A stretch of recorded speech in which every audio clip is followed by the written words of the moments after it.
Dia mesti bam, berlanggar.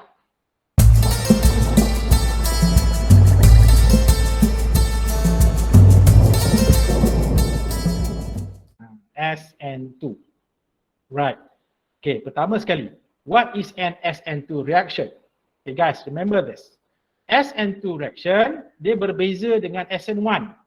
If SN1 adalah first order, SN2 reaction, dia adalah second order reaction. Guys, it is a second order reaction. Kenapa second order reaction? Sebab di dalam SN2 reaction, dia adalah bimolecular reaction. It is a bimolecular reaction. Okay, apa maksud bimolecular? Macam ni. Dalam SN1, kalau kita recall balik, dalam SN1, apa berlaku kelas? Haloalkane, dia akan putuskan ikatan dengan sendirinya membentuk karbokat ion. Kan? Lepas tu, barulah karbokat ion akan diserang oleh nukleofil dan finally akan dapat products. Kan? Itu SN1. Maksudnya, sebab tu kalau kita tengok dalam SN1 reaction, rate of reaction dia bergantung kepada kepekatan haloalkane saja. Nampak tak? Nukleofil tak mainkan peranan. Okay, dalam penentuan rate. Okay, itu SN1. Kalau SN2 ni guys, dia adalah second order ataupun it is a bimolecular. Kalau SN1 unimolecular. Apa maksud bimolecular ni? Guys, bimolecular means the molecules of haloalkane, the molecules of nucleophile untuk bertindak balas, dia mesti berlanggar. Dia mesti collided. Dia mesti bam, berlanggar. Collision. Mesti ada collision. Nampak tak? Dalam SN1 ada collision tak? Tak ada. Guys, dalam SN1 reaction tak ada collision antara haloalkane dengan nucleophile, tak. Dalam SN1 apa? Haloalkane jadi karbokat ion dulu. Baru nucleophile tu attack. Faham Tapi dalam SN2, kelas SN2, nucleophile, haloalkane terus bertindak balas. Tu saya kata dua-dua tu terus berlanggar. Sebab tu dapat nama bimolecular. Maksudnya apa tahu? Maksudnya dalam SN2 reaction ni, kalau kita tengok kan, since dia adalah second order reaction, so kalau kita tuliskan dia punya rate law kelas, nampak tak? Apa ni? Rate equals to K, darab dengan kepekatan haloalkane dan juga the concentration of nucleophile. So meaning that the reaction rate untuk SN2 reaction adalah berkadar, maksud saya bergantung kepada ataupun depends on the concentration of haloalkane, the concentration of nucleophile. Maksudnya kalau let's say kita ubah kepekatan haloalkane, rate akan berubah. You ubah kepekatan nucleophile, rate akan berubah kelas. Nampak tak perbezaan dengan SN1? SN1 tak. SN1 dia cuma haloalkane saja. Even kalau kita ubah kepekatan nucleophile pun, dia tak akan mempengaruhi reaction rate untuk SN1 reaction. Tapi SN2, it is different.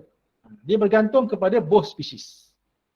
Okay? Haloalkane dan juga nucleophile. Okay guys, terusnya. Nampak dalam SN2 ni, di dalam rate law ataupun rate equation, see, kedua-dua alkyl halide dan juga nucleophile appear in the rate equation. Ini yang tak ada dalam SN1. SN1 cuma concentration of haloalkane saja. Kelas Right. And then in terms of the steps involved. Kalau SN1 berapa step? 2 step. Tapi guys, when it comes to SN2, ini ramai yang selalu keliru ni. Guys, ingat SN1 2 step.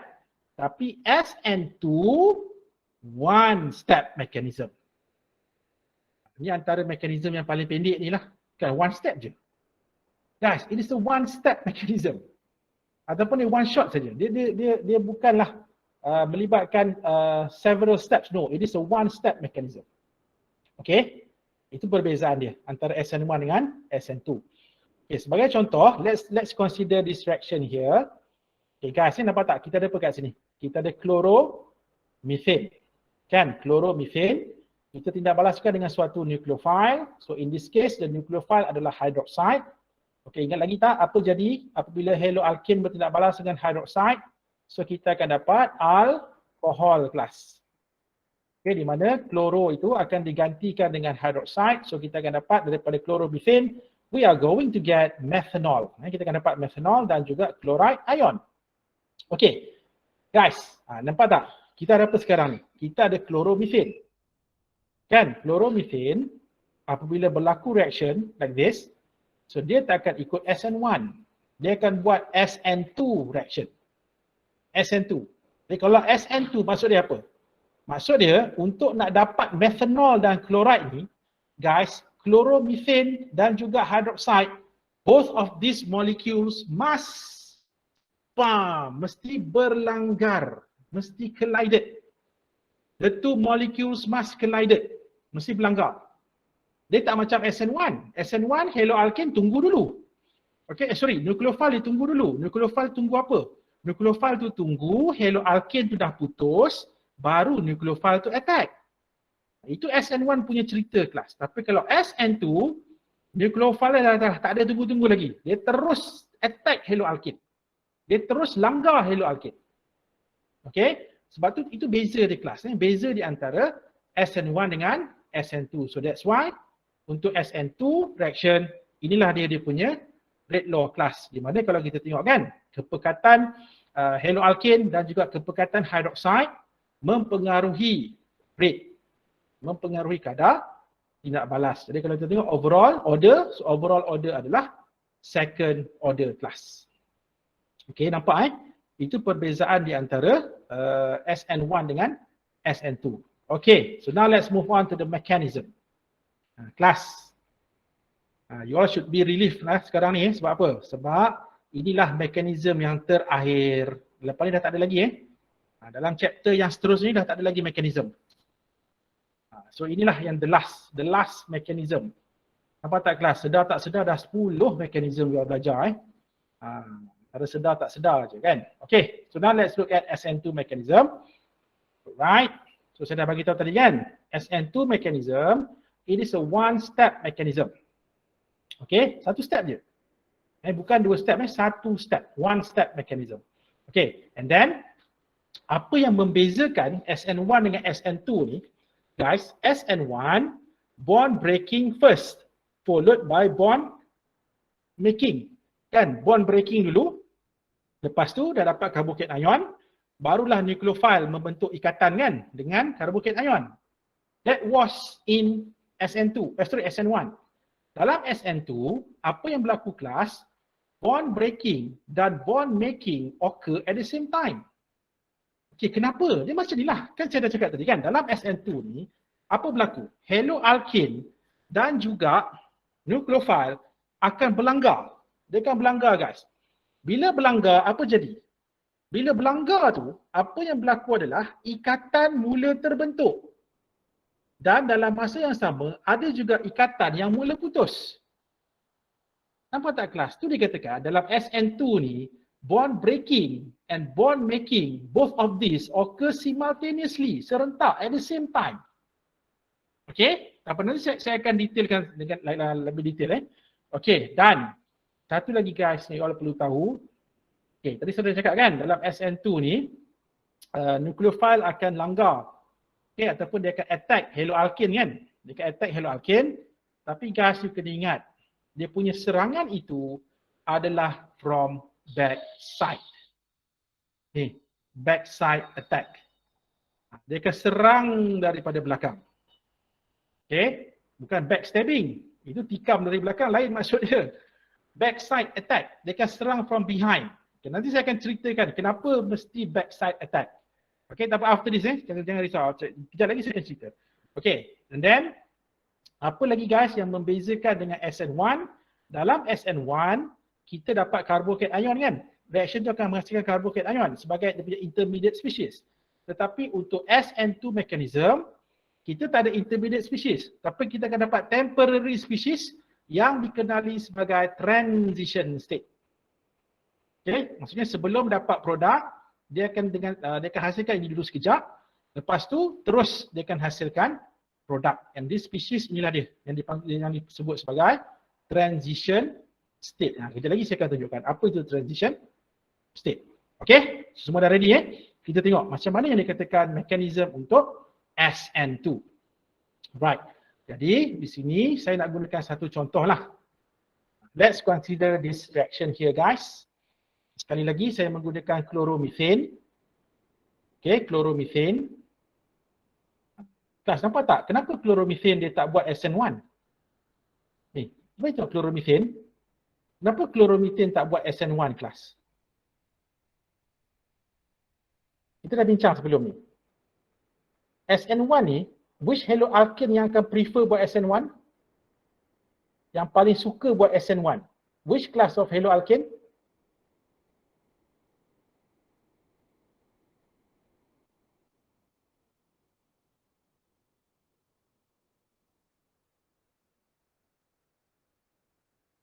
Class. Tertiary haloalkane. Good. Okay. Good Tan betul. Maksudnya kita ada tertiary haloalkane.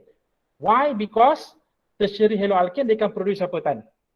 Tertiary carbocation ion. Good. Tertiary carbocation ion, which is the most stable carbocation ion.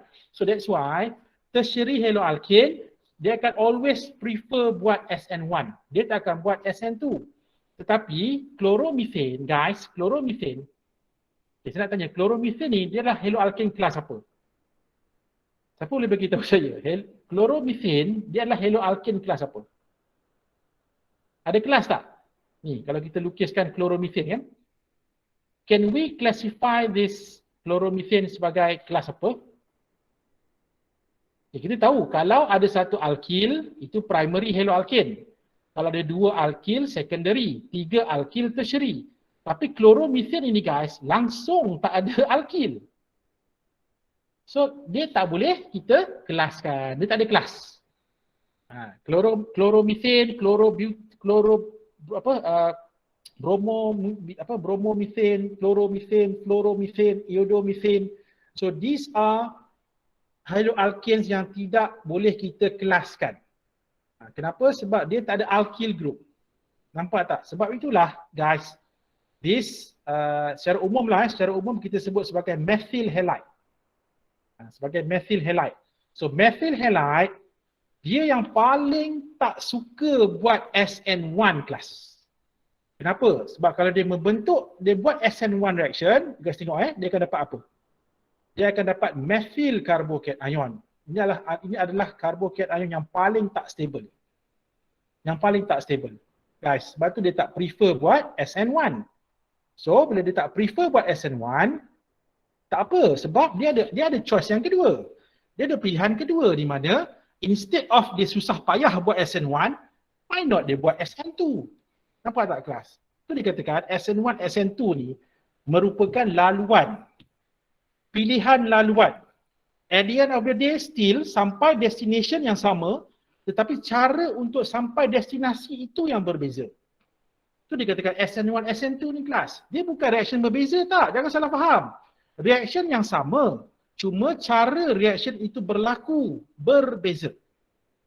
Okay, but still SN1, SN2 dalam kes ni merujuk kepada the same reaction. Cuma cara dia berlaku saja. Di mana dia ditentukan oleh class of haloalkane tersebut. Jadi dalam kes chloromethane, that's why dia tak prefer buat SN1. So dia akan buat SN2. Okay, sekarang saya nak tunjukkan kenapa dia prefer buat SN2. Ada sebab dia sebenarnya kelas. Okay, kita tengok untuk this mechanism, SN2 mechanism, right. So apa yang berlaku kelas? Kita bincang tadi kan? Okay, apa yang berlaku adalah, this is the nucleophile, hydroxide. Kan? Ini hydroxide, the nucleophile in this reaction. So what is going to happen guys? This hydroxide akan attack this chloromethane. Dia akan terus serang chloromethane. Dalam SN1, tak kan? Dalam SN1, chloromethane putus dulu. Haloalkane tu putus dulu. Lepas tu baru attack by nucleophile. Tapi dalam this SN2, hydroxide ataupun nucleophile in general, so akan terus serang haloalkane. Dan serangan tersebut ataupun this attack berlaku daripada backside. Daripada belakang. Okey. Sekarang macam mana kita nak tunjukkan backside attack itu? Ni saya nak tunjukkan pada you all. Okey guys, ingat lagi kan? This carbon, carbon yang terikat dengan halogen ni kelas, inilah alpha carbon. This is what we call as alpha carbon. Guys, alpha carbon ini adalah carbon jenis apa? Apa jenis hybrid dia? So this is an sp3 carbon. Kan? It is an sp3 carbon. Bila sp3 carbon, you guys ingat lagi tak dia punya molecular geometry dia macam mana? Kalau sp3 carbon, dia berbentuk tetrahedral like this. Guys, dia berbentuk macam ni. Ingat lagi kan tetrahedral? sp3 kan tetrahedral. Dia punya arrangement is tetrahedral kan? Ini last semester kelas. Last semester dah belajar ni. Nampak tak? The knowledge you bawa sehingga ke sini. Dan sampai bila-bila lah knowledge tu bersama dengan you all. Kena macam tu. Okay, so nampak? Inilah sp3 carbon. So that's why dia punya arrangement adalah tetrahedral. Okay. Jadi sekarang ni apa berlaku? Untuk ingat kelas untuk SN2, ini especially saya cakap ni untuk SN2 mechanism. Untuk SN2 mechanism, whenever you are going to draw the haloalkane dalam mechanism, you all kena lukis dia dalam bentuk begini. Mesti lukis dalam bentuk 3D kelas. Like this. Sebab apa? Sebab dia lah sp3 carbon kan. So that's why dalam case ini, nampak saya tunjukkan Okay, sebab tu bila kita draw untuk haloalkane, you must draw the structure like this. Mesti kena tunjukkan dia dalam bentuk 3D, 3-dimensional. Okay, dan mesti bentuk tetrahedral kelas. Okay, so sekarang saya nak explain kenapa mesti serang daripada belakang. Backside, kenapa tak serang daripada depan? Okay, kita tengok contoh kelas Sekarang kita tahu, this alpha carbon, alpha carbon, okay, you all faham apa itu alpha carbon Alpha carbon ni kelas, alpha carbon ini adalah carbon which is directly bonded to halogen. Carbon yang terikat directly dengan halogen di dalam haloalkane. So this carbon kita labelkan sebagai alpha carbon. Carbon alpha ataupun alpha carbon. Okay, jadi sekarang ni kita tengok this alpha carbon adalah partially positive. Kenapa partially positive? Because this alpha carbon is bonded to a more electronegative atom which is chlorine. Kan chlorine adalah partially negative. So bila chlorine adalah partially negative, macam mana pun chlorine itu bercas negatif. Cuma dia tak negatif sepenuhnya lah kan. Jadi apa berlaku kalau kita tengok, takkan hydroxide nak attack daripada depan. Sekarang ni hydroxide dia nak buat apa? Hydroxide ni dia nak attack this alpha carbon supaya dia boleh buat bonding dengan that carbon. So right now, this hydroxide, dia tak boleh attack from the front. Kenapa tak boleh attack from the front? Because at the front ada chlorine. Yes, ada chlorine. That's why dia tak attack daripada depan. Sebab ada chlorine. Bukan sebab dia takut. Jangan salah faham. Nucleophile takut ke dengan halogen? Bukan sebab takut kelas. You guys tengok, ini negatif. Sini pun negatif. Kalau negatif dengan negatif, macam mana nak pergi dekat? Nanti dia akan repel, dia akan menolak. Kan? So that's why in this case, the correct orientation. Nampak tak? You guys ingat lagi kan? Effective collision. Apa syarat effective collision? Pertama, tenaga mesti EA and above. Ingat lagi tak EA ni? Guys. Mesti EA ataupun above ataupun greater than EA kan? Itu syarat pertama. Dan syarat yang kedua apa? The collisions must be in correct orientation. Dan inilah ada satu contoh kelas. Jadi untuk reaction yang berlaku, guys untuk this reaction to occur, nucleophile mesti attack from behind. Ni, untuk dia nak sampai pada this partially positive carbon ni, dia mesti attack daripada belakang. Sebab apa? Sebab itulah paling senang untuk dia sampai pada carbon tersebut. Tanpa ada halangan. Ataupun kita katakan this alpha carbon is easily accessed by nucleophile from behind. Okay, so semua orang clear kenapa dia attack daripada belakang? Because itulah. Yang kedua sebab that is the correct orientation untuk this reaction to occur. That's why they attack from backside. Jadi lepas ni jangan lagi buat tuduhan-tuduhan yang tak sepatutnya. You kata apa ni nucleophile ni penakut ke attack daripada belakang, apa dah main attack belakang, attack lah depan kan. Jangan pula macam tu kelas. Bukan macam tu, ni dia bukan macam manusia kan, itu cerita lain. Okay, so they attack from backside because of this. Because that is the correct orientation untuk reaction ni berlaku. Okay, seterusnya. Jadi sekarang ni, kita tengok apa berlaku. Jadi nucleophile ni akan attack this alpha carbon. Okay, walaupun nama dia attack, sebenarnya dia buat apa? Sebenarnya nucleophile ni nak share sepasang elektron dengan this carbon class. Jadi apa yang berlaku? dia akan gives a pair of electron to this carbon. Okay, jadi nampak tak kelas apa yang berlaku dekat sini? Apabila nucleophile ataupun hydroxide ni, okay, bagi sepasang elektron pada this alpha carbon, apa jadi? Antara OH dengan this carbon dah mula terbentuk ikatan baru. Ataupun we can say that the bond between OH and carbon is partially formed. Partially formed. Dia tak terbentuk sepenuhnya lagi. Dia mula nak terbentuk. Tanda-tanda ikatan terbentuk tu dah mula ada. Faham guys Okay, itu yang berlaku pertama. Dan at the same time guys, ikatan antara carbon dan chlorine is partially broken. Nampak tak? Partially broken. Maksudnya OH dengan alpha carbon starts to form.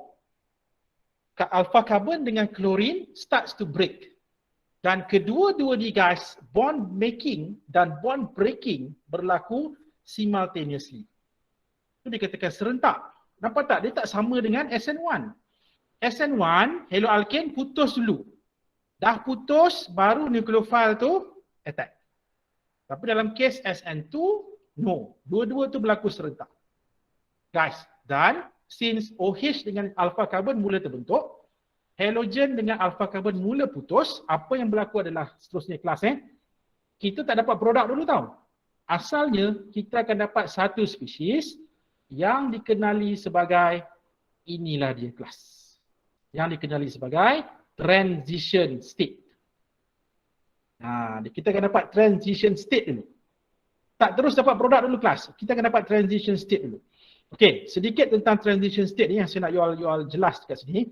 Okey guys, nampak tak kat sini? Apa yang nampak?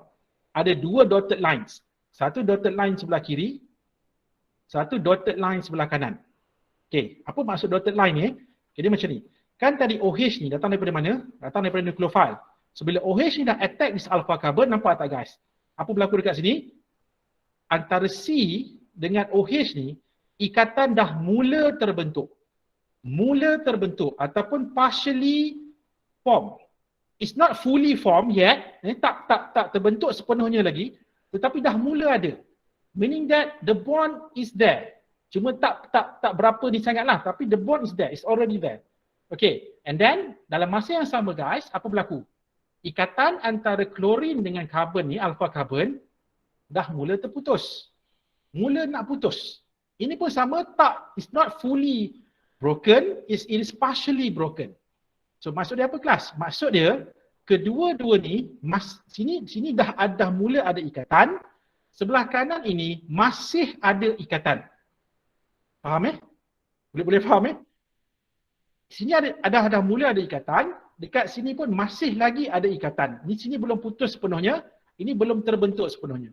But still, ikatan tu dah mula ada dan masih ada. Okay, dan guys, perhatikan macam mana structure transition state ni. Guys sekarang ni, cuba you tengok apa berjadi pada 3 hidrogen di kelas. Ni, apa je pada 3 hidrogen ni? Nampak tak apa jadi pada kedudukan 3 hidrogen ni? Asalnya, macam mana kedudukan 3 hidrogen ni? Kedudukan ni macam ni kan? Nampak? Satu hidrogen sini, satu hidrogen sini, satu hidrogen sini. Tapi bila membentuk transition state, apa jadi pada the position of these 3 hydrogen atoms? Dia dah jadi tegak macam ni kelas. Nampak tak dekat video? Dekat kamera tu. Kalau dia dekat, dia akan jadi tegak like this. 1, 2, 3 hydrogen berada on the same plane. Okay, kenapa macam ni kelas? Kenapa macam ni? To explain this, you guys kena balik semula pada this theory. Ingat lagi tak? Vesper theory. Vesper. Ataupun Vesper theory. Kata apa? Antara electron pair dengan electron pair kan ada repulsion. Kan? Ada repulsion kan? Dan apa this electron pair akan buat? Dia akan try to rearrange supaya repulsion itu adalah the minimum. Paling minimum. Dan sekarang ni guys, apa berlaku? Dekat sini dah mula ada bonding. Dekat sini masih ada bonding. So apa akan berlaku? Sini akan tolak. Sebelah sini pun akan tolak. Nampak tak guys? Dia macam ni lah. Bila tadi macam tiga macam ni kan. So bila sini tolak, apa jadi? Dia akan tegak dan dia sepatutnya dia akan pergi sebelah sana macam tu kan. Macam tu. Tapi disebabkan dekat sini pun masih lagi ada bonding, sini pun akan tolak. Sebab tu yang 3 ni guys, dia akan tegak like this.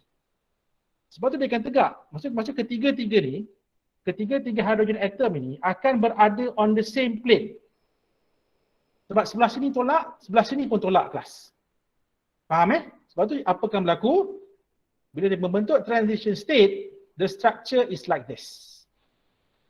Okay, so faham everyone Okay, dan satu lagi guys, whenever you draw this transition state, you guys kena letakkan simbol ini. This symbol. Apa ni? Ni kalau saya besarkan ni. Sekejap Simbol ni guys, ini simbol dia bukan plus minus Ada yang kata plus minus. No, bukan plus minus. Ini adalah simbol ini guys. Apa ni? Nama simbol ini kita sebut sebagai double dagger. Double dagger symbol. Okay, double dagger. Bukan double decker, double dagger. Double dagger. Guys tahu kan dagger kan? Dagger tu macam pisau pendek tu. Okay, itu ni double dagger. Double dagger. So apa dia function double dagger ni? Double dagger adalah satu simbol yang kita gunakan untuk nak menggambarkan ini adalah suatu transition state. Satu simbol lah, maksudnya kita nak tandakan yang this structure adalah suatu transition state, kita kena letak di simbol kelas sebenarnya double dagger sign. Jadi remember every time when you draw this transition state, jangan tinggalkan this sign. Okay, jangan tinggalkan sign ini, double dagger ni. Ini kena ada dalam your mechanism. Kalau tak ada nanti you punya mechanism nanti kena tolak markah nanti. Tak lengkap. Kena ada this double dagger sign. Okay. Guys, nampak tak? Seterusnya apa berlaku? Seterusnya apa berlaku? Ikatan antara C dengan Cl akan fully broken. Ini akan fully broken. And then dekat sini akan fully form. Dan akhirnya, apa jadi kelas? Kita akan dapat begini. Nampak tak kelas? Nampak tak? Antara OH dengan C, here, dah tak ada lagi dotted line. Kenapa bukan dotted line lagi? Sebab C dan OH dah officially apa? Officially terikat lah, officially bonded. Officially bonded. Dah terikat secara rasmi. Dari mana pergi Cl? Kenapa Cl tak ada dekat sini? Sebab Cl dah keluar sebagai chloride. Dia dah keluar guys, dah putus keluar lah. Tunggu apa lagi kan? Dah putus dia keluar lah. Bawa diri. Dia bawa diri sebagai living group. Jadi dia akan keluar sebagai chloride. Guys, boleh faham Nampak tak guys? So inilah dia katakan SN2 mechanism. Okay, SN2 mechanism. Okay, dan satu lagi, kalau siapa yang mata dia nampak dengan tajam kan? Kalau siapa yang perasan ni, saya rasa ada yang perasan ni kan? Cuba kita tengok asalnya, haloalkane kita, nampak tak bentuk dia macam mana kelas? Bentuk dia macam ni kan? Tengok tiga hidrogen tu ke arah mana? Hidrogen itu semua ke arah sini, ke kiri. Tapi bila terbentuknya alkohol ataupun produk, cuba kita tengok sekarang ni. Dekat mana kedudukan hidrogen? Hidrogen tu dah berlaku inverse dia punya configuration kan? Ni dia dah berlaku inversion. Maksudnya tadi tiga hidrogen ni menghala ke sebelah kiri. Tapi bila dapat produk, tiga hidrogen ni akan menghala ke sebelah kanan. How is this possible guys? Sebab sp3 lah. Sebab sekarang ni, ini kan sp3 carbon. Bila sp3 carbon, bila sini ada bonding, sini maksudnya apa akan berlaku? Dia akan susun supaya jarak di antara this bonding mestilah 109.5 darjah. Kan? Because that is kita katakan the minimum dia punya repulsion. Guys, so inilah apa yang berlaku. Dan ini juga apa yang you all kena tunjukkan whenever you draw ataupun you write this SN2 mechanism. Kena tunjukkan the inversion of configuration in class. Asalnya kita start macam ni, dapat produk, dia akan jadi macam ni. Okay. Okay, boleh semua orang Okay, sikit lagi berkaitan dengan this SN2 mechanism class. Right, walaupun dekat sini you nampak ada dua arrow kan. Satu arrow dapat transition state, lepas tu transition state dapat produk kan. Seolah-olah macam you nampak bukan ni dua step ke? Kan? Guys, ingat. Walaupun nampak ada dua arrow kat sini, this reaction adalah one step reaction. Dia bukan two step ni guys. Jangan salah faham pula. You kata ada dua step ni, ada dua step ni. Tak, this is the one step. Kenapa saya kata one step? Because transition state is not an intermediate. Dia bukan intermediate macam carbocation ion, tak. Transition state ni kelas, dia merupakan suatu temporary species. So, kadang-kadang tak sampai 1 second pun. You tak sempat nak blink you punya mata, you tak sempat nak kelip mata, dah tak ada dah transition state ni. Dia jangka hayat dia pendek je, sekejap je. Sekejap sahaja. Sebab tu it is not counted sebagai intermediate. Dia bukan intermediate, dia bukan macam carbocation ion, no. Dia adalah temporary species sahaja. Perantaraan. Perantaraan antara reactant dengan products. Okay? So dia adalah one step So this is a one step mechanism bukannya two step. It is a one step mechanism. Okay, alright. You all semua okay ke ni petang-petang macam ni melayani mekanisme ni kan. So harap-harap okay lah Okay, sikit lagi kelas sebelum saya tamatkan lesson ni. Okay, sikit je lagi. Okay, nampak tak yang ni dikatakan backside attack tadi dan saya pun dah terangkan tadi kan kenapa backside attack. Jadi saya harap semua dah jelaskan benda tu kan.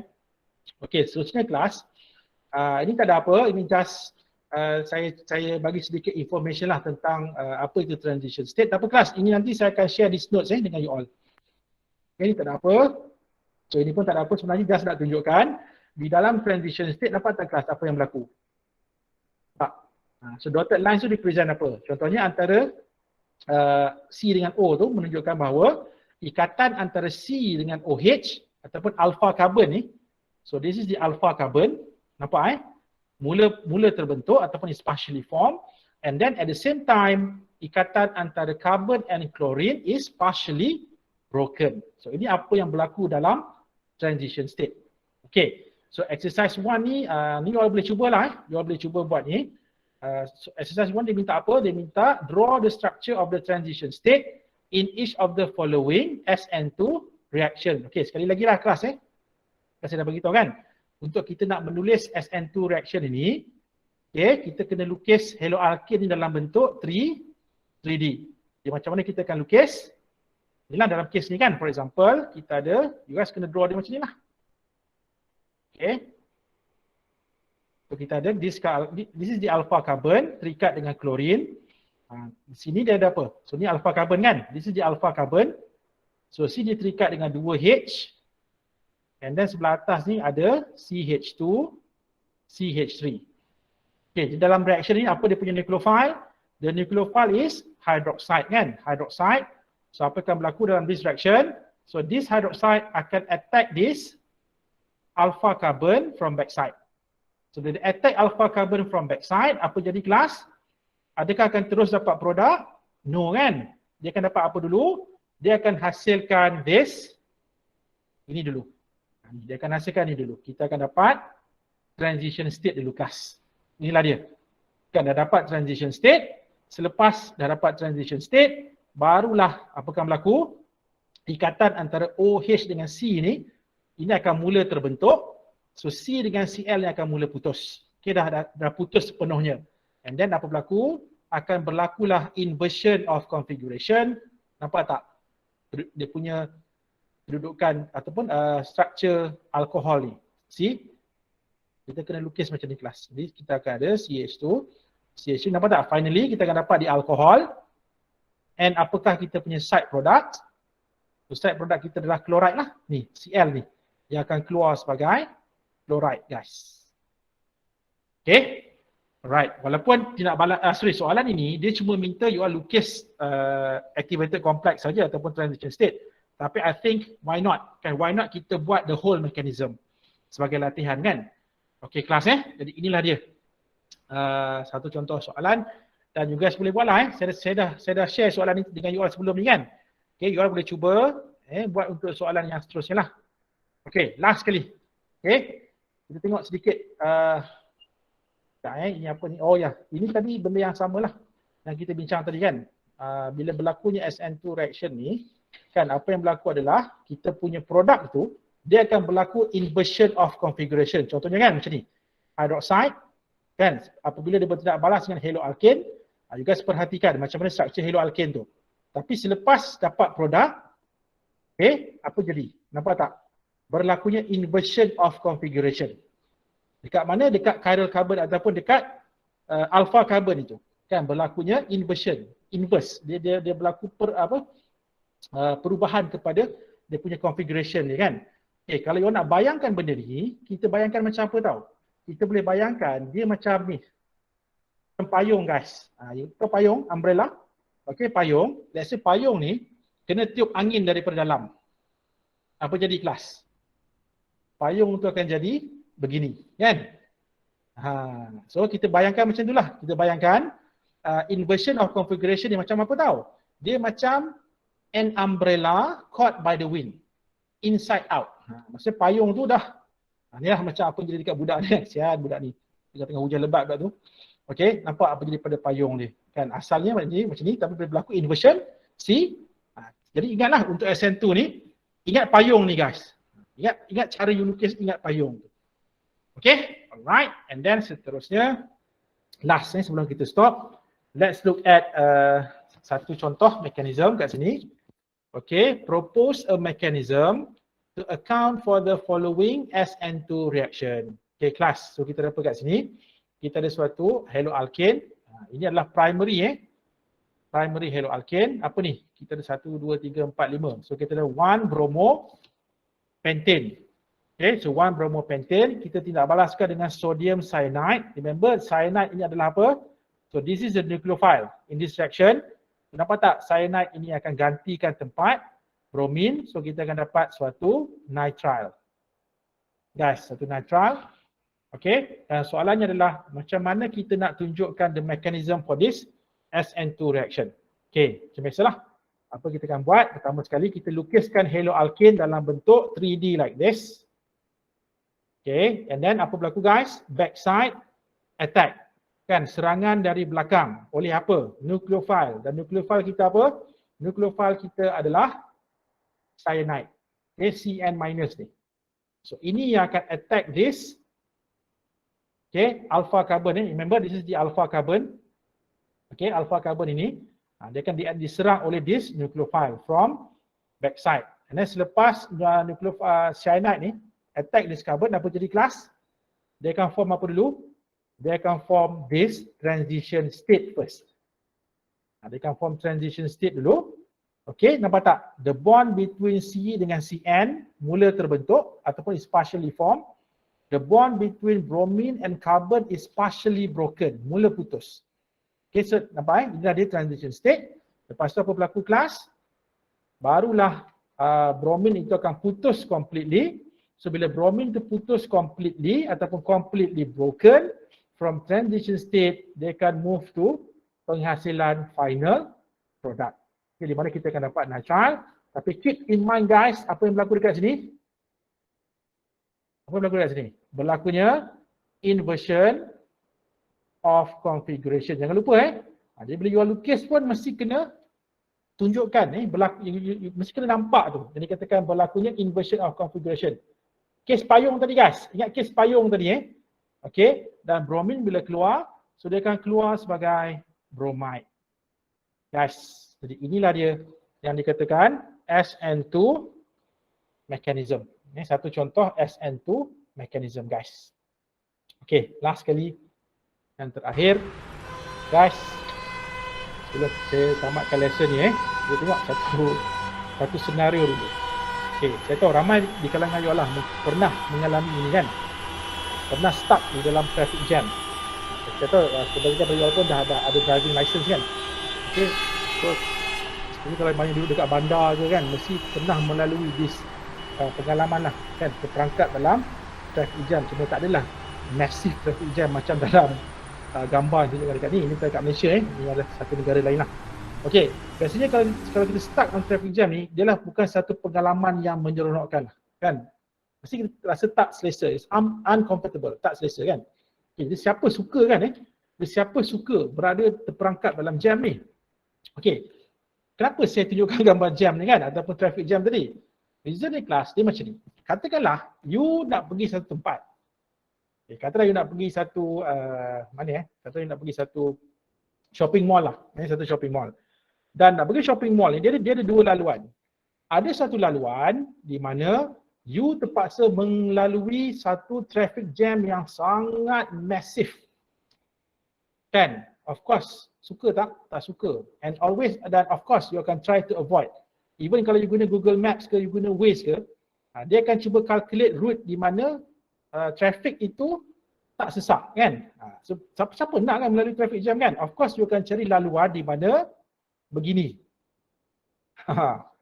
Guys, nampak tak? Laluan yang smooth, lancar. Tapi kalau kat Malaysia ni kalau nak lancar kena masuk highway lah kan. Tapi kalau masuk highway you kena bayar lah. Kalau nak ikut jalan biasa tu memanglah free tapi kenalah lalui traffic jam kan. So maksud dia apa ni kelas? Maksud dia nak sampai kepada satu destinasi tu kita ada pilihan. Either kita lalui jalan yang sesak ataupun kita lalui jalan yang lapang. Tapi still at the end of the day apa berlaku kelas? Apa berlaku adalah still kita akan sampai pada destinasi yang sama. Kan? Jadi apa yang saya nak kaitkan dekat sini adalah saya nak kaitkan dengan steric effect. Okey, apa yang dimaksudkan dengan steric effect? Guys, steric effect. Okey, dia macam ni lah. Kalau dalam jam yang teruk ni, ini kita sebut sebagai greater steric effect. Okay, tapi kalau kurang, itu kita sebut sebagai lower steric effect. So what is it? Kan apa itu steric effect? Okay, dia macam ni tau. Steric effect ni, kalau dalam chemistry lah okay, steric effect is defined as an effect on the relative rate of reaction caused by the size of partial arrangement of groups of atoms that attach or at or near to the reacting site ataupun alpha carbon. Dia macam ni lah kelas. Saya beri satu contoh mungkin you tak berapa faham statement atas ni kan. Okay, saya cuba ringkaskan lah macam ni. Okay, sekarang ni kita tahu dalam SN2 reaction, guys, dalam SN2 reaction nukleofil akan attack alpha carbon kan. Ingat lagi tak alpha carbon tu apa? Alpha carbon adalah karbon yang terikat dengan halogen dalam haloalkane. Kan, this is the alpha carbon. Dan kita tahu nukleofil kan akan attack this alpha carbon. Kan, akan attack this alpha carbon from backside. So apa kaitan dengan steric effect? Dia macam ni tahu kelas Sekiranya kalau dekat alpha carbon ini dia punya steric effect dia kurang, rendah. Okay, senang tak nukleofil tu nak attack carbon tu? Senang. Tapi kalau dekat ke alpha carbon itu, dia punya steric effect dia tinggi. Okay, steric effect tu adalah higher steric effect, greater steric effect. So apa berlaku? Susah untuk nukleofil nak attack this alpha carbon. Okay, dan dalam this haloalkane ni, steric effect ni dia bergantung pada apa tau kelas? Dia bergantung kepada the presence of alkyl groups. Alkyl groups. So alkyl groups itulah. Contohnya kalau alpha carbon itu, dia ada banyak alkyl groups terikat dengan alpha carbon. So kita katakan dia punya steric effect is greater. Okay, steric effect itu lebih tinggi. Okay, contoh dia macam ni sikit lagi kelas sebelum saya tamatkan lesson ni. Okay, sekarang ni katakanlah kita ada this compound kelas. Apa ni? Bromomethane. Okay, bromomethane. Okay, sekarang saya nak semua orang, okay, all of you, bayangkan you all right now adalah suatu nukleofil. Okay, suatu nukleofil. So kita akan attack apa? Kita nak attack this alpha carbon. Ni guys, kita nak attack alpha carbon ini. Mana alpha carbon? Ni alpha carbon. Okay, dekat depan yang merah ni apa? Depan merah ni bromin lah. Halogen, ini hidrogen, ini hidrogen, ini hidrogen. Okay, sekarang ni dekat mana nukleofil akan attack? Ni. Nukleofil kita lah, katalah kita ni nukleofil kan? Kita nak attack this carbon from behind ataupun from backside. Okay, saya nak tanya, senang atau susah? Guys, senang atau susah untuk nukleofil nak attack this alpha carbon? So apa berlaku kat sini? Dia punya serangan dia adalah apa? Super easy. Kalau kita jadi nukleofil, kita buat dia sambil ketawa je. Macam senang je nak attack. Tak ada masalah, senang kacang. Jangan boleh je attack alpha carbon tu. Tak ada halangan pun. Kenapa tak ada halangan? Sebab dekat belakang dekat karbon ni ada apa? Cuma ada hidrogen. So guys, hidrogen ni besar mana? Hidrogen ni kan kecil dia punya size kan? So maksudnya nukleofil boleh attack this alpha carbon dengan mudah. Nampak tak? Maksud kita katakan steric effect dia rendah. Itu maksud lower steric effect. Lower steric effect. Okey, contoh yang kedua, katakanlah kita ada ini pula guys. Nampak dia ada apa kat sini? Dia ada satu methyl. Ni, dah mula ada satu methyl here. Ni CH3 ni. Mana alpha carbon? Ni alpha carbon. Okey, sekarang ni nak attack Masih senang tak? Still boleh lagi kan? Maksudnya it is still easy. Attack is easy but not super easy. Masih lagi nucleophile boleh reach this alpha carbon. Okay? Boleh? Okay. Ini kalau ada satu alkyl. Cuba bayangkan alpha carbon ni pula, guys, ada dua methyl group like this. See, dia ada dua methyl groups. Ni satu methyl group, ni satu methyl group. So ni hidrogen dekat atas. Mana alpha carbon? Ini kelas, nampak? Masih ada ruang kan sikit. Nampak? Masih ada ruang sikit untuk nak attack this alpha carbon from backside. Meaning that dah mula apa? Serangan oleh nucleophile from behind dah, it is still possible, masih lagi boleh berlaku, tetapi it's not that easy. Nampak tak? It's not that easy. So nucleophile dah tak boleh belagak lagi. Dia dah mula sukar lah. Tapi possible, tapi dah jadi mula susah. Sebab apa? Steric effect dia dah mula bertambah. Nampak tak guys? Steric effect dah mula bertambah. Okey, ini dua tau. Ada dua alkyl terikat dengan alpha carbon. Now class, kita tengok what if kalau ada 3 methyl groups like this. Mana alpha carbon? Nampak ke guys alpha carbon? Saya pun tak nampak alpha carbon dekat mana kan? Maksud dia apa? Maksud dia dalam kes sekiranya alpha carbon ada 3 alkyl groups like this, boleh tak nucleophile attack from backside? Jawapannya tak boleh. Okay, menangis nucleophile tu guys. Menangis dia. Sebab apa? Sebab it is impossible untuk dia attack from backside. So that's why guys, di dalam SN2 ni, pada pukul 1 jangan sikit lagi, saya nak habiskan Sorry. Okay, so that's why dalam SN2 mechanism ni guys, that's why kalau kita tengok kan, macam mana kita nak tahu which haloalkane yang prefer untuk buat SN2 ni adalah haloalkane yang mempunyai less steric effect ataupun less crowded. So kalau dia adalah less crowded, dia adalah more reactive towards SN2. Tapi nampak tak guys, kalau dia adalah more crowded, dia adalah less reactive towards SN2.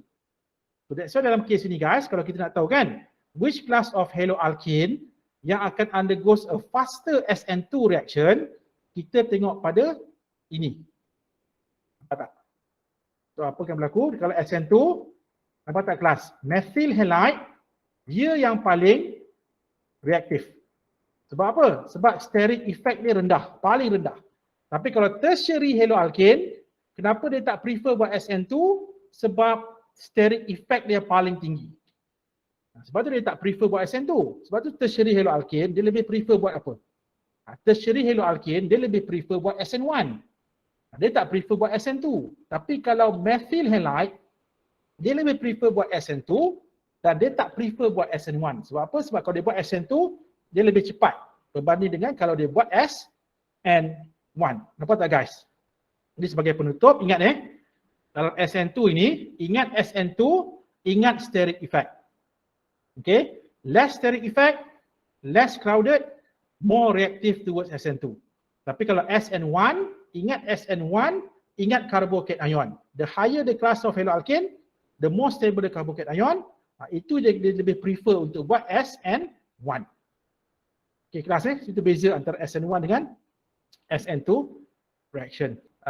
Nanti kita akan sambung lagi lah. Kita akan tengok beberapa contoh soalan tutorial yang berkaitan dengan this SN1 dan juga SN2 mechanism guys. Jadi itu saja daripada saya. So guys, kita jumpa lagi dalam next lesson.